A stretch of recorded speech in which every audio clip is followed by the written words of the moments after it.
एका विशाल जंगलात ऐरावत नावाचा एक प्रचंड मोठा हत्ती राहत होता. त्याला आपल्या ताकदीचा आणि रूपाचा खूप गर्व होता. तो हत्ती जंगलात फिरत असताना आपल्या सोंडेने मोठी झाडे उपटून फेकायचा, तर कधी झाडांवरील पक्ष्यांची घरटी खाली पाडायचा आणि त्यामुळे बिचारी अंडी व पिल्ले मरून जायची. वाटेत येणाऱ्या प्राण्यांना तो तुच्छ लेखायचा. वाघ सिंह सुद्धा त्याच्या वाटेला जाणे टाळायचे. त्याच जंगलात एका वारुळात मुंग्यांचे कुटुंब राहायचे. त्या मुंग्या रोज शिस्तीत अन्नाचे कण गोळा करायच्या. हत्तीला त्यांचे हे काम पाहून खूप हसू यायचे. तो म्हणायचा, काय हे केविलवाणे आयुष्य आहे.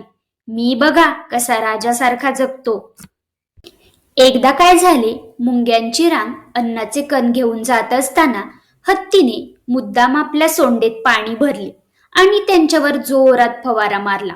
मुंग्यांचे अन्न वाहून गेले आणि त्या ओल्या चिंब झाल्या. एका इवल्याशा मुंगीने त्याला विनंती केली, हत्ती दादा, असे कोणाला त्रास देऊ नका. पण हत्ती गर्वाने म्हणाला, ए लहान मुंगी, गप्प बस, नाहीतर तुला पायाखाली चिरडून टाकीन. मुंगीला त्याचा खूप राग आला. तिने विचार केला की याला धडा शिकवायलाच पाहिजे. दुसऱ्या दिवशी दुपारी हत्ती एका झाडाखाली गाढ झोपला होता. मुंगी हळूच आली आणि त्याच्या सोंडेच्या आत शिरली. तिने आतून हत्तीला जोरात चावा घ्यायला सुरुवात केली.